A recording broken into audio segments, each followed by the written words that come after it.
अनुसूचित जनजाति, अन्य पिछड़े वर्ग और धार्मिक अल्पसंख्यकों के क्रिश्चियन, मुस्लिम सभी लोग इस सभा में शामिल हैं। भाइयों, मैं सभी का हार्दिक अभिनंदन करता हूँ, स्वागत करता हूँ और आपके हौसले को सलाम करता हूँ।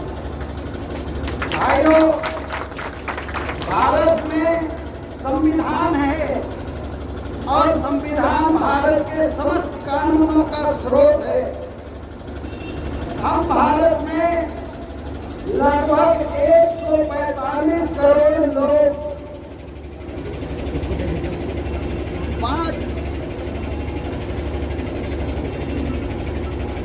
5 भागों में निवास करते हैं।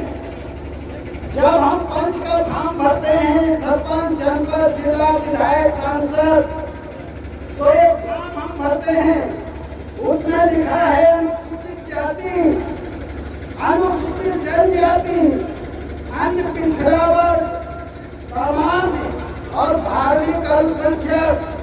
अनुसूचित जाति की सूची में संपूर्ण भारत में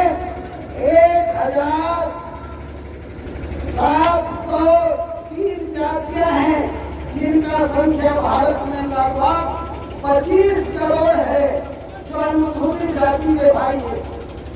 इस देश में अनुसूचित जनजाति के भाइयों की संख्या कुल संख्या का लगभग 8% के ऊपर है। भारत में लगभग 13 से 15 करोड़ की संख्या है। इसके बाद इस देश में अन्य पिछड़े वर्ग के लोग हैं, जो 1931 की जनगणना के आधार पर आज भारत में 52% है। ये 1931 की जनगणना है, पर 1947 15 अगस्त को भारत का विभाजन हुआ। 20% लोग पाकिस्तान गए, भारत में 80% लोग बचे। अब 80 को 100 का पैमाना करेंगे तो भारत में लगभग 60 से 62% पिछड़े वर्ग के लोग हैं। इसके बाद भारत में सामान्य वर्ग के लोग हैं।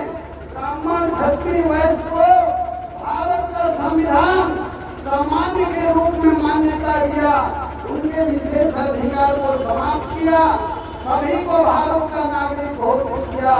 इसके बाद भारत में समय समय पर इस्लाम को कबूल करने वाले, सिखिज्म में जाने वाले, ईसाईयत को मानने वाले, बुद्धिस्ट और जैनी, ये 5 धर्मावलंबियों को भारत का संविधान भारत का 5वें नंबर पे जगह दिया। धार्मिक अल्पसंख्यक और भारत के संविधान के अनुच्छेद 25 से 30 तक में भारत के समस्त लोगों को धार्मिक स्वतंत्रता का मौलिक अधिकार है। आप जो ताली संविधान के लिए बजा सकते हैं। मौलिक अधिकार किसे कहते हैं?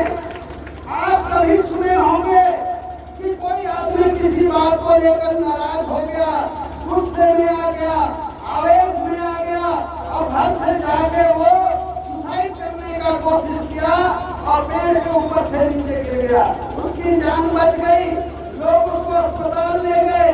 अस्पताल में जब होश आया, उसके बगल में थाना के पुलिस बल थे और उसको बयान के लिए थाना ले गए और उसके ऊपर कार्रवाई हुई।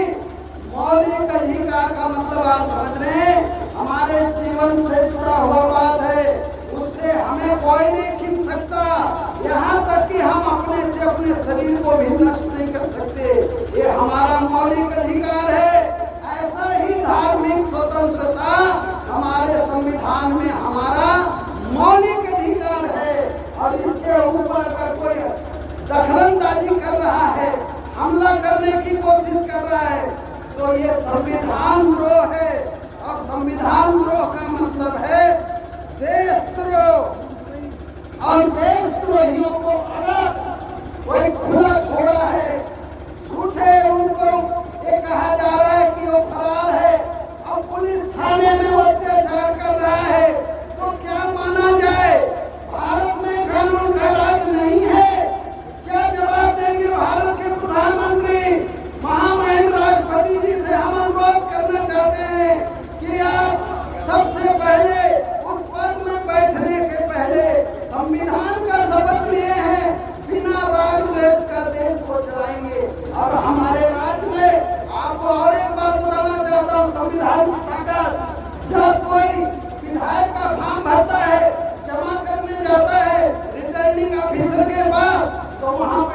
शपथ लेना पड़ता है, तब फॉर्म जमा होता है।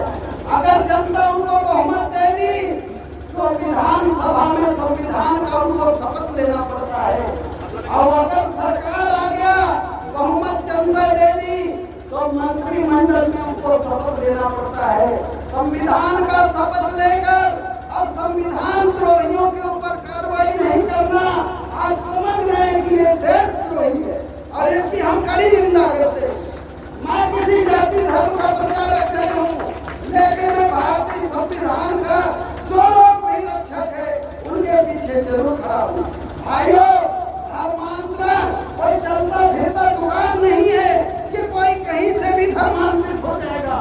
मैं एक बात और कहना चाहता हूँ मीडिया के भाइयों से, ये कुनकुरी जिला जसपुर, कल का छोटा नागपुर का भाग, ये शिक्षा का केंद्र है। इस क्षेत्र से करोड़ों लोग पढ़कर बड़े बड़े पदों में आसीन हैं। क्या वो ईसाई बन गए?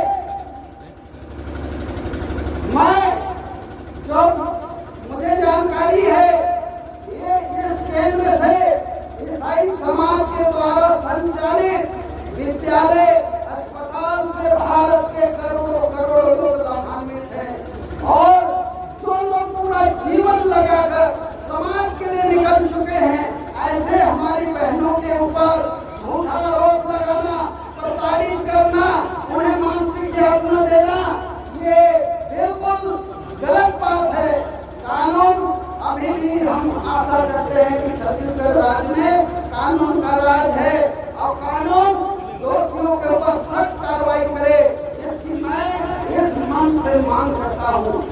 भाइयों, धर्मांतरण भारत में अनुसूचित जाति, जनजाति एवं पिछड़ा वर्ग, सामान्य और धार्मिक अल्पसंख्यक के रूप में हमें जीने का अधिकार है।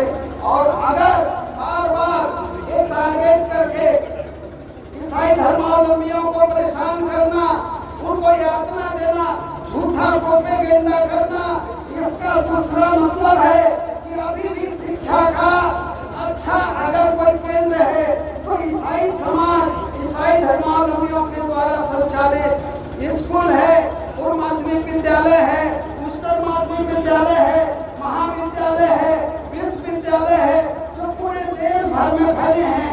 जब प्राइमरी स्कूल नहीं था, अखाखो बियाबान जंगल में, फिर भी हमारे बहनों के द्वारा, भाइयों के द्वारा अपने घर को, माता पिता को, परिवार को त्याग कर समाज के लिए वो काम किए। क्या उनका योगदान को हम भूल सकते हैं? हम इस राज्य में जो धार्मिक सौहार्द है उसे तबाह बर्बाद करने के लिए कुछ लोग कोशिश कर रहे हैं। उन लोगों को मैं चेतावनी देना चाहता हूँ, छत्तीसगढ़ में कानून का राज है, कानून का राज रहेगा। आप आ जाइए, अनावश्यक समाज को विध्वंस करने की कोशिश मत करिए। यहाँ छत्तीसगढ़ आपको पता है, आदिवासी समाज के नाम पे इसे परम पूजनीय पंडित अटल बिहारी वाजपेयी प्रधानमंत्री जी अलग किए थे। ये छत्तीसगढ़ का राज्य रहेगा, उन्होंने कहा। और आप देख रहे हैं पूरा सरगुजा संभाग, पूरा बस्तर संभाग, बिलासपुर का रायगढ़, कोरबा, मरवाही, पूरी तरीके से आदिवासी समाज का बहुमत में संख्या है। और आज बहुत खुशी की बात है कि हमारा मुख्यमंत्री भी आदिवासी समाज से है। और आदिवासियों के ऊपर अन्याय, अत्याचार, शोषण, ये बहुत सोचने की बात है। भाइयों, समय का अभाव है, बहुत बड़े बड़े विद्वान वक्ता भाई यहाँ बैठे हैं, मैं ज्यादा नहीं कहना चाहता हूँ, लेकिन एक बात कहकर अपनी बात को मैं पूरा करूंगा। आज का भारत ये जो दिखाई पड़ रहा है, 50 साल पहले, 60 साल पहले 10-10, 20-20 किलोमीटर में भी स्कूल नहीं हुआ करता था। 100 साल पहले तो 200-300 किलोमीटर में शायद कोई स्कूल हुआ करता था। उस समय ईसाई धर्मावलंबी जो समाज से भी थे, समाज का दर्द उनके दिल में था। अखाखो बियाबान जंगलों में जाकर आदिवासियों को, अनुसूचित जाति को, पिछड़े वर्गों को, सामान्य वर्ग को, धार्मिक अल्पसंख्यकों को एक बेहतरीन शिक्षा की व्यवस्था उपलब्ध कराए, अच्छे स्वास्थ्य की व्यवस्था उपलब्ध कराए। हम भारत के लोग उनके ऋणी हैं और आगे भी ऋणी रहेंगे। समाज के कार्यों को गलत विश्लेषण करना, समाज को गुमराह करना, ये कदापि उचित नहीं है भाइयों। और भीगते पानी में यहाँ सिर्फ ईसाई धर्मावलंबी नहीं है, दूर दूर तक मेरा नजर जा रहा है। कई लोगों को मैं व्यक्तिगत पहचानता हूँ, इसमें बड़ी संख्या में पिछड़े वर्ग के लोग हैं, यहाँ पे अन्य आदिवासी समाज के भाई बहन हैं, यहाँ शेड्यूल कास्ट के लोग हैं। सिर्फ ईसाई भाइयों का सभा नहीं है। ये कहना कि सिर्फ ईसाई हैं, अरे ईसाई नहीं है, ये पूरे भारत के मूल निवासियों के वंशज हैं, जो अपने हक अधिकार को शांतिपूर्वक संवैधानिक दायरे में रहकर कानून का पालन करते हुए हासिल करने के लिए संघर्षरत हैं। पूरे भारत के 28 राज्यों में 9 केंद्र शासित प्रदेश में सबसे ज्यादा गरीबी, भूखमरी, कई समाज सेवी, कई स्वतंत्र संगठन सर्वे कर रहे हैं। एक नंबर में छत्तीसगढ़ आ रहा है, जहां देश को दूसरे नंबर का खरीद देने वाला राज्य का जो नागरिक है उनका हालत आप देखो। हमारी माताओं को देखो, बहनों को देखो, सिर्फ हमारे शरीर में तो हड्डी और चमड़ा बचा है। 35 किलो, 40 किलो, 30 किलो हमारी माँ है, बहन है। आप समझ सकते हैं क्या हालत हमारा है। अमीर राज्य के हम गरीब लोग, गलत लोगों के इस राज्य में कब्जा करने के कारण ऐसा हो रहा है, ऐसा माना जा सकता है। साथियों, मुझे मौत का भी गमी है, जो सच है वो सच है।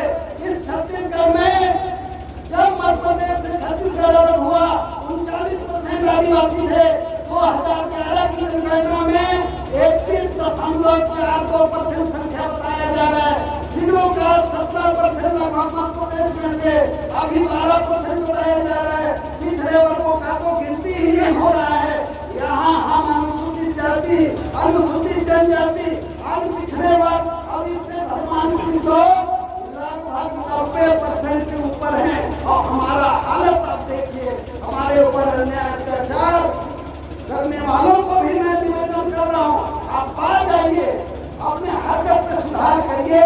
आप सब लोगों ने मुझे अवसर दिया, इसके लिए मैं आप सबका आभारी हूँ। और नन बहनों को न्याय मिले, इसके लिए मैं एक नारा लगाना चाहता हूँ। इसके तुरंत बाद मैं अपनी बात को समाप्त करूंगा। भारतीय संविधान जिंदाबाद, जिंदाबाद, जिंदाबाद। भारतीय संविधान जिंदाबाद, जिंदाबाद, जिंदाबाद। भारतीय लोकतंत्र जिंदाबाद, जिंदाबाद, जिंदाबाद। हम अपना अधिकार मांगते, किसी से भीख मांगते। हम अपना अधिकार मांगते, किसी से भीख मांगते। ईसाइयों का धर्म के नाम पे अत्याचार नहीं चलेगा, नहीं चलेगा, नहीं चलेगा। ईसाइयों के धर्म के नाम पे अत्याचार नहीं चलेगा, नहीं चलेगा, नहीं चलेगा। हम सब एक हैं, हम सब एक हैं। आवाज दो, आवाज दो। भारतीय संविधान जिंदाबाद, जिंदाबाद, जिंदाबाद। बिरसा मुंडा अमर रहे, अमर रहे, अमर रहे। डॉक्टर बाबा साहब भीमराव अम्बेडकर अमर रहे, अमर रहे, अमर रहे। बहुत बहुत धन्यवाद आप सब लोगों ने मुझे सुना, उसके लिए आभारी हूँ। आप सबको बहुत बहुत धन्यवाद। जय भारत, जय छत्तीसगढ़, जय संविधान, जय लोकतंत्र। बहुत बहुत धन्यवाद संतोष साहू जी। आप सीतापुर से आए।